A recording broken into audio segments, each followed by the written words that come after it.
Ажлын хэлээс зочин ярилцсан цагаар үйлчилж байна. Ахад хэмжиж одоо Орон бүрийн үзэгчтэй манай хөтөлбөр. Тэгэхээр үзэгчтэй хөтөлбөр зочны цагаар үргэлжилж байна.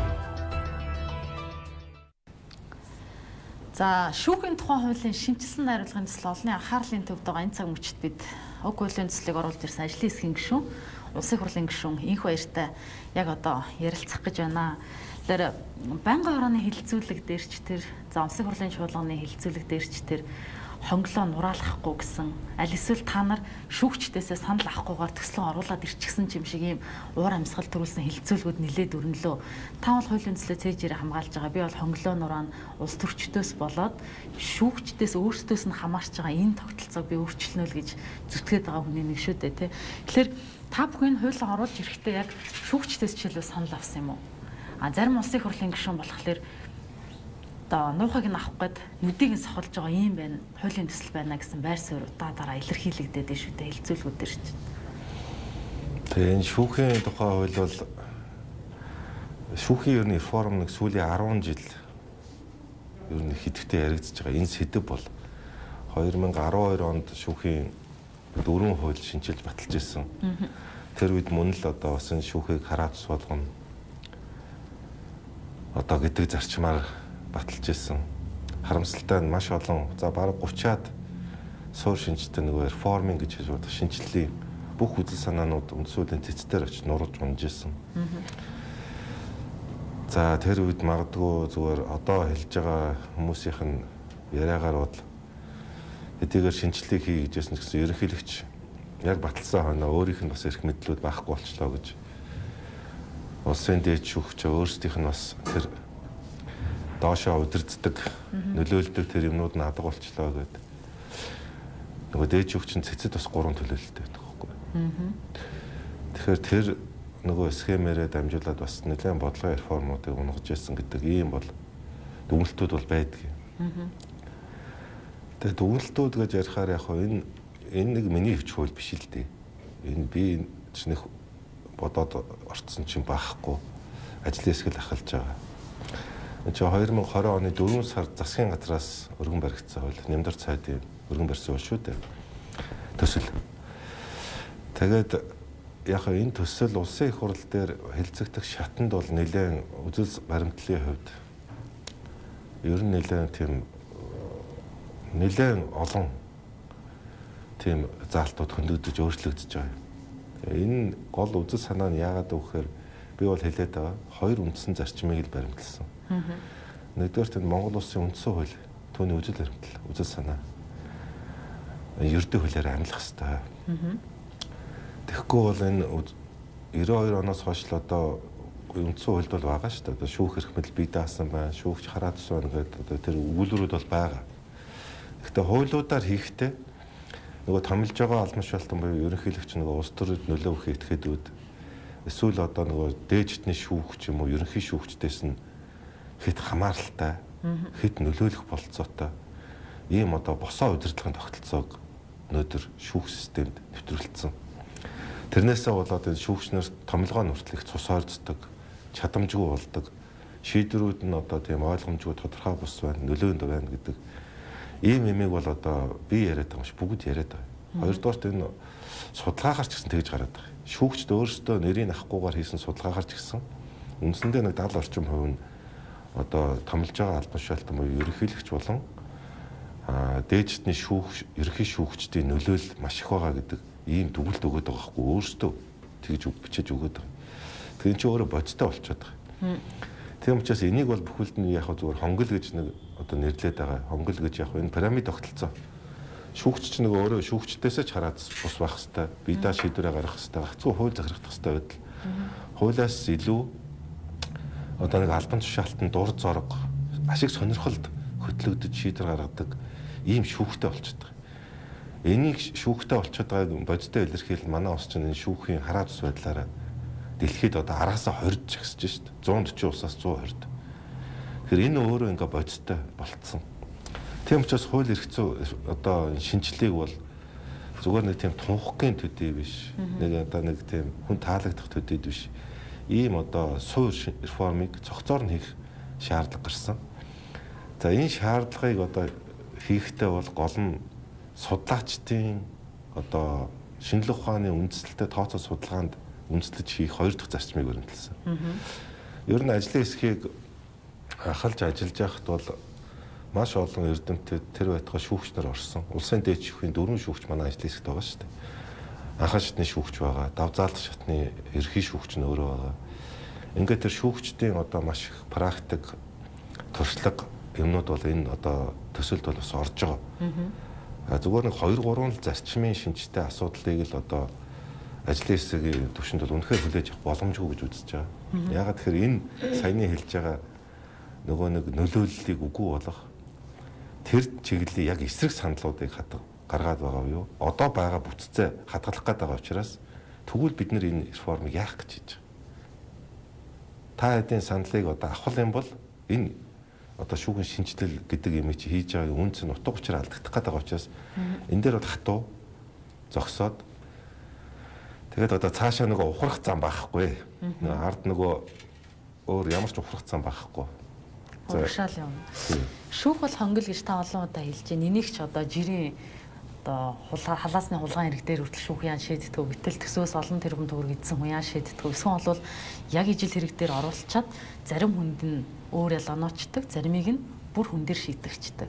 А бүх хэрэг явсаар хагаад дээд шүүх дээр очдөг. Нөгөө 7 шүүгч дээр чинь одоо дээд шүүх дээр очисон бүх хэрэгүүд анхан болоод давзаалдах шатныхаа шийдвэрээс огтөөрөөр гарчдаг. Жишээлбэл та жишээ татахдаа эрүүн болоод давзаалдах шатны одоо энэ одоо гарсан шийдвэрүүдийг харах юм бол 30% дээд шүүх дээр өөрчлөгддөг, шийдвэр нь өөрөөр гардаг гэж. Тэгэхээр энэ их бөөгнөрл, энэ хонглолыг та нарын төсөл батлагдах юм бол яаж нураах юм бэ? Тэр нураах гээд байгаа тэр арга замынхаа талаар та юу гэж хамгаалах? Тэгэхээр энэ бол хууль энэ шүүхийн хуулийн нэг онцлог бол эргэж харж байгаа асуудал бол биш.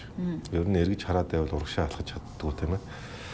Тэгэхээр зарим хүмүүс одоо улс төрийн зорилгоор мушигч байгаа. Энэ шүүхийн хуулийг гаргаж байгаад энэ зарим хэрэгтнүүдийг суллах гэж байгаа хэвтэр гэж. Тэгэхээр энэ нэгдүгürt материалын хууль буюу ямар нэгэн тухайлсан хэргийг шийддэг хууль биш. Энэ өөрөө байгууллагын хууль багхгүй юу? Шүүгч хүн ямар эрхтэй, ямар үүрэгтэй, ямар үйл ажиллагааг хориглох уу? Ямар тохиолдолд энэ шүүгчд хариуцлага тооцох уу? Энэ шүүхийн чинь систем нь юу юм гэдэг ийм одоо хууль юм байна. Тийм учраас тодорхой хэрэг маргаан одоо ордог нөгөө процессын буюу эрүүгийн хэрэг хэн шийдвэрлэх, иргэний хэрэг хэн шийдвэрлэх, захиргааны хэрэг хэн шийдвэрлэх хуулиудыг энэ асуудал бол хөндөхгүй. Тийм учраас энэ бол зүгээр тодорхой энэ шүүхийн хуулийг одоо явуулахгүй байх гэдэг юм уу? Энэ одоо зарчим үзэл санааг одоо зогсоох тийм улс төрийн зорилготой худлаа, бүтгэлэг гэж би шууд хэлнэ. Шүүхийн хуулийн хамгийн гол одоо үзэл санаа урагшаа харах дээр юу хэлж байгаа нөхөр? Ер нь нэг хуулийг шууд баталснаар шууд маргааш нь нард гараал цэлэндэг. Тийм юм бол баахгүй. Ягаад тэгэхээр энэ хуулийг хүн хэрэгжүүлдэг. За шүүхийн маш гоё бид нэр ийм өөрийнхөө хүссэн хэмжээнд одоо хийхийг хүсэж байгаа. За миний хувьд бол одоо үнэхээр одоо бодсон сонссон тэр хэмжээндээ бол одоо явж байгаа гэж хэлж чадахгүй. Ягаад тэгэхээр бас нэлээд олон үзэл санаан дээр миний хувьд бас буулт хийсэн.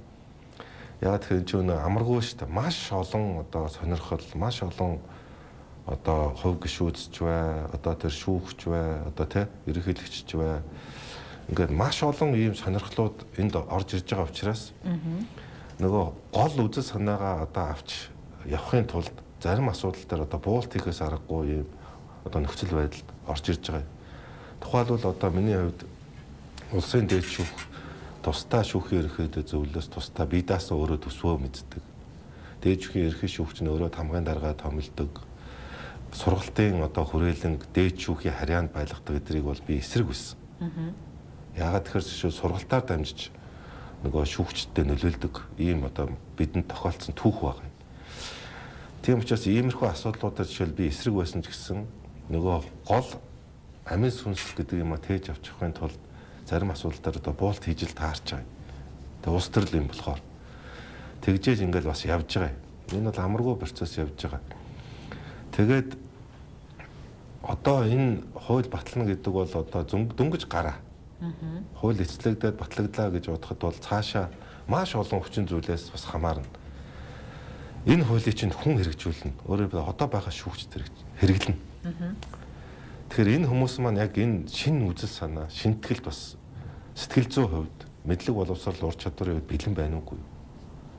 Магадгүй одоо хэвээрээ одоогийнхоороо нэрх мэдлээ хадгалах гэсэн ийм сонирхлууд давмгаалаад ингээд явбал энийг үгүйсгэх, мушгин гоовлах ийм одоо байдлуудыг мэдээж гаргаж таарна. Тэгэхээр эн чинь нөгөө шинтгэл гэдэг юм бол нэгдүгээр цаг хугацаатай хамт явдаг. Би бол зүгээр хувьдаа бодож байгаа. Шүүхийн хуулийн шинтгэлийн бол одоо яг бодиттой мэдрэгдэхүйц үр дүнгууд бол нэг 5-аас 10 жилийн дараа гарна. Яагаад тэгэхээр энэ өөрөө цаг хугацаа авна, төлөвшнө. Энэ дээр одоо зарим одоо соггууд гарвал энэ засварлна. За энийг зогсоох гэсэн хүч ямар нэгэн байдлаар бас явна. Зөндөө юмнууд явна шүү дээ. Хориг ирж болно. Цэц мэцээр янз бүрийн ажиллагаа хийж болно. Ингээ иймэрхүү юмнууд бол зөндөө явна. Тэрийг бол мэдж байгаа. Тэгвэл нэг зүйлд найдаж байгаа. Энэ хуулийг зөвөр энэ хууль үнэмлэхүй олонх одоо Монгол Ардын нам ийм цул байгаа. Энэ хүчвэл тэгээд энэ шүүхийн реформ, шударга ёсны реформыг үнэхээр одоо хуулиар намжуулж хийгсэн ийм одоо улс төрийн манлайлал манай намын удирдлагад манай намын бүлгийн гишүүдэд их хатуу байгаа би их найдаж байгаа. Их бас баяртай байгаа. Энэ цул хүч өөрөө энэ реформыг одоо хийхэд авч явахад үнэхээр одоо гол суур дэмжлэг болж байгаа. Шүүгчийн хин томилно тэрэндээ шүүгч өөрөө үйлчлээд байна те. Эсвэл бол ерөнхийлөгч төвлөрсөн тэр эрх мэдлийг та нар авах гэхээр үгүй энэ эрх мэдэл бэжгээ гэсэн ашиг сонирхол байна. Тэгэхээр яг энэ хамаарлыг та нар яаж арилгах вэ? Ер нь бол энэ хуулийг хийхэд бол нэг одоо зүйл тусалсан гэж би хашлтанд хэлж байгаа шүү. Тэр нь юу гэхээр энэ өнгөрсөн 20-30 жилийн хугацаанд гарсан одоо алдаа, завхарлууд бас тусалсан. Яагаад тэгэхээр ямар заалтын хийдлээр, ямар байдлаар өөртөө хит их мэдлийг одоо хурааж тэгээд энэ шүүхэд нөлөөлдөг байх вэ гэдэг энэ олон жишээнүүд, олон соггууд гарлаа. Тэгээ энэ болгон чи өөрөө за дахиж энийг бол гаргахгүй юм байна шүү. Ингэж хийдэг юм байна шүү. А энийг бол харин бүр ингэж хаах хэрэгтэй юм байна гэдэг биднэрт сайн одоо жишээ сургамж болсон. Нэг талаасаа. За нөгөө талаасаа бол яг хоо энэ хуулийн яг би ч бас өөрөө анзаарсангүй манад ажлын хэсэг ахлаа л одоо мэдсэн. Манад чи ер нь яг энэ шүүхийн хараа тус байдлаар энэ шүүх эрх мэдлийн бидаасан байдгийг хангах чиглэлээр маш олон эрдэмтэд судлаачид маш их бүтээл гаргасан байдаг юм байна. Маш их бүтээл. За ер нь 10-аад орчим одоо яг тэргүүлэх чиглэлийн хуулийн бас судлаачид одоо яг эд насны, эдэр насны маш их олон бүтээлүүд гаргасан. Энэ чиглэлээр хууль зүйн болон докторийн судалгаа хийсэн. Одоо манай Мөнгө сайхан байна, Гангабаатар байна, Бямж Жаргал байна. Одоо ингээд сая Баярцэг зөвхөн сахилгын чиглэлээр ч гэдэг юм уу. Цагаанбаатар гэдэг одоо энэ бас баруунд одоо сурж байгаа. Манай олон ийм эрдэмтэн судлаачид ийм саналаа ирүүлж ирсэн. Тэгээ зарим одоо манай одоо шүүгчнэр бол ялангуяа хэлж байгаа юм л да. Гэхдээ одоо энэ инхвэр одоо энэ Мөнгө сайхан тэр нэг өдөр шүүгчээр ажиллаагүй, нэг өдөр хавц тэрэг уншаагүй байж одоо шүүхийн хууль хийнэ гэж юу байдаг гэж. Би бол жишээлбэл энэ эрдэмтэд одоо 8 сард энэ ажлын хэсэг байгуулагдаад би ахарч ирсэн.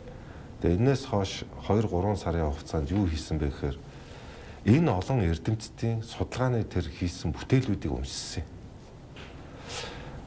Тэр утгаараа надад их хатуу ихтгэл өмшил бий болсон. Ер нь яг юу хийх ёстой юм бэ? Тэ хаана болохгүй болсон юм байна? Яг яаж хэмжлэх үү гэдэг.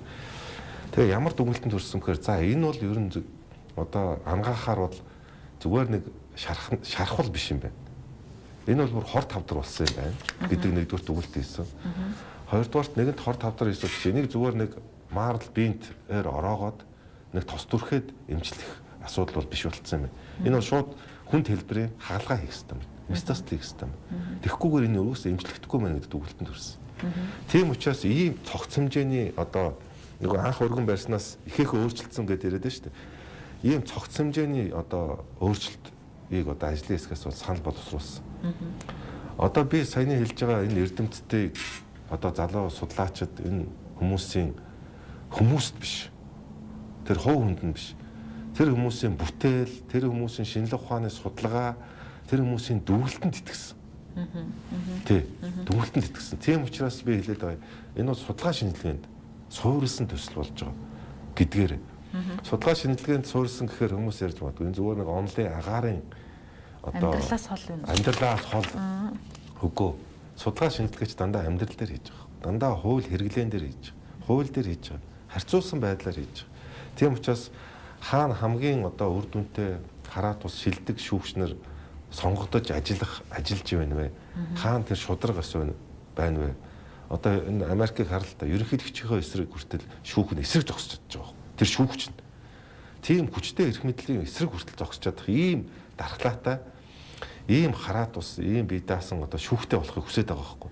Тийм учраас энэ шинжүүдийг одоо бүгдийг суулгахыг хүссэн. Тэгээд жишээлбэл эрх мэдлийг төвлөрүүлэх гээд байна гэж мэдээж харж иж магадгүй.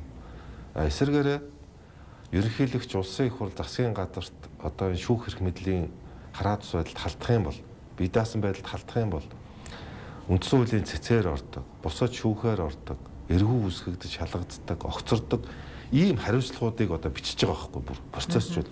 Эсвэргээр одоо би жишээл улсын их хурлын гишүүн байлаа гэхэд би өөртөө эрх мэдэл авах тухай тийм хувьс ямар нэгэн санаа сэтэл надад огт байгаагүй. Эсвэргээр энэ улсын их хурл хүртэл нөлөөлж болохгүй. Улсын их хурлын гишүүд хүртэл одоо энэ шүүхийн бие даасан байдал руу ингээд дур зоргоороо ордог байж болохгүй. Ийм хүчгүй байж болохгүй. Шүүх эрх мэдэл гэдэг. Тийм учраас энийг хүчтэй болгох тэр одоо талын одоо олон зохицуултуудыг бол оруулж өгсөн. Би бүрэн өөрийнхөө хүссэн хэмжээнд одоо оруулж өгсөн. Би хэлж чадахгүй гэж хэлээд байгаа шүү дээ. Чадахгүй байгаа байхгүй бас дуцж байна. Тэгэхдээ ямар нэгэн байдлаар бол одоо ямарсан том алхаж чад хуулийн хувьд бол том алхах нь. Одоо дараа нь хүнээс хамаарсан маш их юм байна. Одоо энийг хадгална, гамна, улам баяжуулна гэдэг бол нүсэр ажил шүү дээ. Бас энэ цаашаа ингээл төгсөхгүй. Энэ бол зөвхөн эхлэл болно. Та сая зөвлөж хэлж байна. Энэ бол шүүхийг ингээ харах юм бол хорт авдар болцсон гэж тэ. Тэгэхээр тэр мессежлбэрийг хийж байгаа эмч нарт чинь зарим тохиолдолд олон нийт итгэхгүй байна. Эсвэл зарим тохиолдолд мэс засал хийхдээ хавдрыг авч болох байтал хүсгүйгээр мөнгө авчаад биен тэр ороочоод гараа буцаж татаад байгаа шүүгч нар байна. Энийг шийдэж байгаа та нарын хамгийн гол одоо систем нь юу гэхээр шүүхийн сахилгын хороо байна гэж үзээд байгаа. Энэ бол ерөөсөө шүүгчд хариуцлага тооцдог ганц л байгууллага байна гэж үзээд байгаа шүү дээ. Яагаад энэ байгууллага бүх юмыг ингэж одоо өгснөөр шүүгчэд авилгаас хараад бус улс төрчдөөс хараад бус байж чадна гэж итгэж ийм зохицуултыг оруулж ирсэн юм бэ. Энэ бол одоо яригдж байгаа асуудал бас биш одоо. Энэ ер нь сүүлийн 20-30 жилээр ерөөсөө тасралтгүй үеийн парламент, үеийн улс төр одоо ингээд төвшөнд яригдж үеийн ерөнхийлөгч нар ч гэсэн энэ асуудлыг бүгд ярьж ирсэн. Бүгд л ярьж ирсэн. Хууль эргэцэн хүрээнд нь яг энийг одоо бас хийхийг бол бүгд л зорж ажиллаж ирсэн. Одоо энэ сахилгын хороо гэдэг маань үндсэндээ хороо гэдэг нэртэй хариуцлагын шүүх байхгүй. Ер нь бол яг шүүгч нарын хариуцлагатай холбоотой асуудлыг тухайлан хянаж шийдвэрлэж яадаг сахилгын шүүх. Зарим улсад бол энийг бол бүр шүүх гэд нэрлэлсэн байдаг. Зөвхөн шүүгч нарт хариуцлага тооцдог шүүх, сахилгын шүүх гэж бүр нэрлэлсэн байдаг байхгүй. Одоо жишээлбэл манай үндсэн хуулийн цэц гэдэг байгууллага маань бол үндсэн хуулийн шүүх байхгүй. Цэц гэдэг нэртэй ер нь бол шүүх шүү дээ. Яг хэрэг маргааныг хянаж шийдвэрлэдэг шийдвэр нь эцсийх байдаг бүр. Улсын их хурлын шийдвэрийг хүртэл хүчингү болгодог шууд. Ийм шүүх байхгүй. Сахилгын хороо гэдэг нэртэй. Яг шүүгчдэд одоо тэр тавигдж байгаа ёс зүйн болон мэрэгжлийн одоо алдаа дутагдлаар сахилга алдсан асуудал дээр нь хянаж шийдвэрлэж хариуцлага тооцох шүүхийг болгож байгаа. Яагаад тэгэхээр өнгөрсөн хугацаанд ерөнхийлөгч энэ шүүгчдийн сахилгын ёс зүйг томилдог, хороог бүрдүүл томилдог явж ирлээ л да одоо ч тийм байна. Тэгээ статистик мэдээлэл аваад үзэхээр жишээл дээд шүүхийн шүүгчнэрд өнгөрсөн 30 жилд нэгд хариуцлага тооцогдож байгаагүй. Нэг ч хариуцлага. Яагаад тэгэхээр ёс зүйн хорооны шийдвэрийг дээд шүүх хяндаг байхгүй. Тэрийг. Тэгэхээр чи юу гэж одоо тэр чинь өөрөө шүүхийнхаа дотор орцсон бүтц байгаа даа байхгүй. Шүүх нь өөрөө тэрийг хянжээд. Тэгэхээр өөрөө өөрийгөө ерөөсөө хариуцлага тооцдог. Хоёрдугаарт шүүгчийнхаа ёс зүйн дүрмийг нийт шүүгчд өөртөө баталдаг. Тэгэхээр ч одоо хэн өөртөө хариуцлага тооцоолох тийм хэм хэмжээг батлах хувьд тийм ээ. Ийм буруу яваад ирчихгүй юу. Тэгэхээр үндсэн хуулийн одоо өнгөрсөн онд хийсэн өөрчлөлтөөр энэ сахилгын хороо гэдэг институцийг өнгөрсөн парламент үндсэн хуулийн өөрчлөлтөөр бий болгосон. Тэгэхээр энэ бол үе үеийн парламентын одоо асуудал явж байгаа. Ялангуяа энэ дээр бол би одоо улсын хурлын дээр зан шатар бол дарга бол одоо энд улс төрийн бие манлайлал үзүүлж чадсан гэж үздэг. Яагаад тэгэхээр энэ үндсэн хуулийн өөрчлөлт гэдэг бол их амаргүй удаан үндсэндээ 12 жил яригдчихэж өнгөрсөн онд нэг юм өөрчлөлт орсон. Шүүхийн хэсгээр хоёрхан өгүүлэр байгаа. Гэхдээ тэр хоёр өгүүлэрийн ид шид хүч чадал өнөөдөр одоо бидэнд бас өр өгөөж байна. Энэ хуулийг одоо тэр үндсэн хуулийн үзэл санааны хүрээнд явуулахад маш их тустай болж ирж байна. Тэр сахилгын хороо гэдэг үнэхээр үндсэн хуулийн институт бий даалгаж байгуулаагүй бол өнөөдөр жишээл Монгол улсын ерөнхийлөгч бол шүүгчдэд хариуцах тооцдог ёс зүйн хороогоо өөрөө томлно гэж дайрчих байсан байхгүй. Өөрөө дайрчих байсан. Өөрөө би нэг удирдлагатай нөгөө бүтц маань тэгэл хэвээрэл байна гэсэн үг. Тийм учраас тэр үндсэн хуулийн өөрчлөлтийн одоо тэр хүч чадал гэдэг бол тийм агуу, тийм хүчтэй. Тэгээд энэ шүүхийн хууль бол үндсэндээ үндсэн хуулийн үргэлжлэл хууль. Хурлын дарга бол хэлээд байгаа шүү дээ. Энэ бол үндсэн хуульчилсан хууль гэж. Үндсэн хуульчилсан хууль. Яагаад үндсэн хуульчилсан хууль гэж яриад байна вэ гэхээр шүүх эрх мэдлийн хэсэг бол үндсэн хуулийн одоо маш тохол төрийн эрх мэдлийн нэг бие даасан институт. Энэ зүгээр байгууллагын тухай хууль биш. Одоо хууль тогтоох, гүйцэтгэх, шүүх гэсэн ийм гурван эрх мэдлэл байна. Төрийн. Нэг ийм бүтэн том хяналт тавьдаг хариуцлага тооцох эрх мэдлийнх нь тэр хууль учраас энэ бол өөрөө үндсэн хууль бөгөөд маш их тийм том цар хүрээ томтой ийм хууль байгаа даа байхгүй. Зөвхөн одоо үйлдэж байгаа 5 хуулийг нэгтгэсэн хууль байхгүй. Одоо бид нэг хууль яриад байгаа юм шиг хүмүүс санагдана. Одоо шүүхийн хууль гэхээр нэг л хууль яриад байгаа. Тэгтэл одоо байгаа 5 хуулийг нэгтгэхэд нэг хууль болгоцсон. Үндсэндээ бид нар 5 хууль ярьж байна гэсэн үг байхгүй. Үндсэн хуулийн хүрээнд 5 хуулийн реформ цуг явагдаж байгаа. Тийм учраас тэр цар хүрээ агуулга ач холбогдол гэдэг бол энэ зөвхөн нэг одоо шүүгчдэд нэг цалин хангамж яриад байгаа хууль биш. Энэ ерөөсөө Монгол улсын иргэн ер нь цаашдаа шудраг шүүхөшүүлэх эрх амлах уугүй. Хилцүүлгийн явцад хэр дүрээ өөрчлөх бол зарим саналуудыг бол унгаа хийсэн байр суурь гишүүдэд байсаар л байлаа. Одоо ч энэ дуусаагүй байгаа шүү дээ. Сая дөнгөж анхны хилцүүлгээд авсан. Одоо энэ 7 хоногт 2 дахь хилцүүлэг явна. Тэгээ Эцлэнбаатар 3 дахь хилцүүлгээ үе шат гэдэг ингээ эх 7 хоногийн төгсгөл хүртэл элдв саад гарахгүй бол ингээд явна. За эн чинь нөгөө байнгаараа анхны хилцүүлэг болох хүртэл бас 1 сар одоо байлаа шүү дээ. 2 удаа арцсан намын бүлэг завсаар тавлаа. Монгол улсын ерөнхийлөгч бас энэ дээр одоо 100 орчим санал ирүүлсэн. Одоо тодорхой саналууд. Тэр саналуудыг миний бие ч гэсэн өөрөө ерөнхийлөгчтэй бас уулзсан. Өөрийнх нь ирүүлсэн саналтай холбоотой асуудлаар бас тухайлан цаг авч бас уулзсан. Тэгээ ерөнхийлөгчөөс ирүүлсэн энэ саналуудын 98 орчим хувь нь туссан төсөлд. Олон одоо ийм чухал одоо ийм саналуудыг ирүүлсэн. Тэр болгонд бас төрийн тэргүүний байр суурийг одоо хүндэтгэлтэй хандж ажлын хэсгээр бүр нэг үрчлэн тухайлан ярьж энийг одоо авч шигтгэж тэр үзэл санаагаа суулгасан. Тэр ч утгаараа арцсан намын бүлэгт одоо бүлгээс бас олон саналууд ирүүлсэн. Тэгээ энэ бүх саналуудын маш удаан процесс явж байгаа. Улс төрийн одоо хувьд хууль зүйн хувьд энэ шигтгэх одоо ойлголцох ийм одоо маш их нүсэр процесс явж байгаа. Эний цаана ер нь бол тэгээ нэг зүйлийг би хэлмээр байгаа. Ер нь бол шүүхийн шинтгэлийн төлөө шүүхэд энэ реформ хийхийн төлөө бол нам үл харгалзан төрийн одоо энэ 3 дээд институт бүгд зогсож байгаа. Ерөнхийлөгч, улсын их хурл, засгийн газар бүгд үүний төлөө баг. Энэ бол их сайн зүйл. Хоёрдугаарт парламент судалтаа бүх улс төрийн намууд буюу Монгол ардын нам, ардчсан нам, хүн нам, Монгол ардын хувьсгалт нам мөн үүний төлөө цул байж чадж байгаа. Энд их баяртай байгаа. Тийм ч учраас энэ хууль өнөөдрийг хүртэл бас анхны хилцүүлгээд аваад ингэж амжилттай явж байгаа юм. Зүгээр дотор аваад тэр саад бэрхшээл гэж би хэлмээргүй байгаа. Энэ бол одоо парламент зөв ёсны олон ургалч үзэл, санал шүүмжлэл тэр одоо мэтгэлцээнүүд бол угаасаа байх ёстой. байхгүйгээр эн чи 100% ингээл гараа өргөөл ингээ явж яддаг бол ийм утгагүй юм бай тарахгүй шүү дээ. Энэ олон мэтгэлцээ болгоны үр дүнгээр энэ олон одоо тэр санал энэ одоо шүүлтүүр болгоноор энэ хууль чинь чамбараа л бас чамбараа л хийн улам баг гараал хийн гараал улам их чамбараа л байгаа ийм одоо зүйлүүд бол бий. Та ерөнхийлөгчтэй уулзсан гэж байна. Гэтэл энэ хуулиар чинь ерөнхийлөгчийн зарим эрх мэдлийг авч байгаа шүү дээ. Тэ ерөнхийлөгч эрх мэдлээ булаалдаад байхад та бүхэнд ямар санал хэлсэн бэ? Ямарыг нь хүлээж авсан бэ? Ер нь бол энэ өнгөрсөн оны тэгсэн үндсэн хуулийн өөрчлөлт. Энэ одоо тэр чухлыг одоо би сая тэмдэглэлээ. Тэрүүгээр юу хийсэн бэ? Ямар өөрчлөлт орсон бэ гэхээр энэ үндсэн хуульд заасан ерөнхийлөгчд тэр үндсэн хууль зааснаас нь илүү эрхийг хуулиар олохгүй гэж заасан.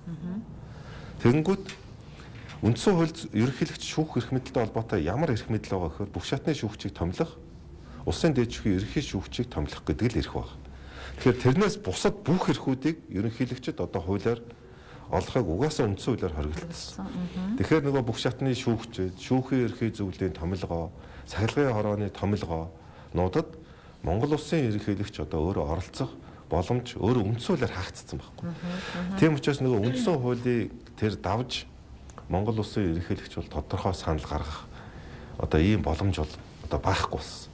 Хэрвээ одоо тэр өөрчлөлт хийгдээгүй байсан бол одоо мэдээж ерөнхийлөгч бол бүр айлч намын бай, хинч бай өөртөө байгаа тэр том эрх мэдлээсээ салахыг хүсэхгүй шүү дээ. Тэгэхээр үндсэн хууль энэ доор л одоо төрийн тэргүүнээсээ эхлээд улсын их хурд байдаг учраас тэрэндээ захирагдаж ингэж өнөөдрийн хүртэл энэ процесс явж байгаа. За ярилцах цаг маань богинохон байлаа. Хуулийн тухай хоёулаа 30 орчим минутад багтааж ярих гэж оролдлоо. Ингээд цаг зав гаргаж ирсэн танд баярлалаа. За баярлалаа. За үзэгчдээ энэ орой манай студид улсын их хурлын гишүүн, за шүүхийн тухай хуулийн шинжилсэн найруулгын цэцлийг боловсруулсан ажлын хэсгийн ахлагч Чинх баяр ажиллаа. Ярьсан хүлээн авч ирсэн та бүхэнд баярлалаа.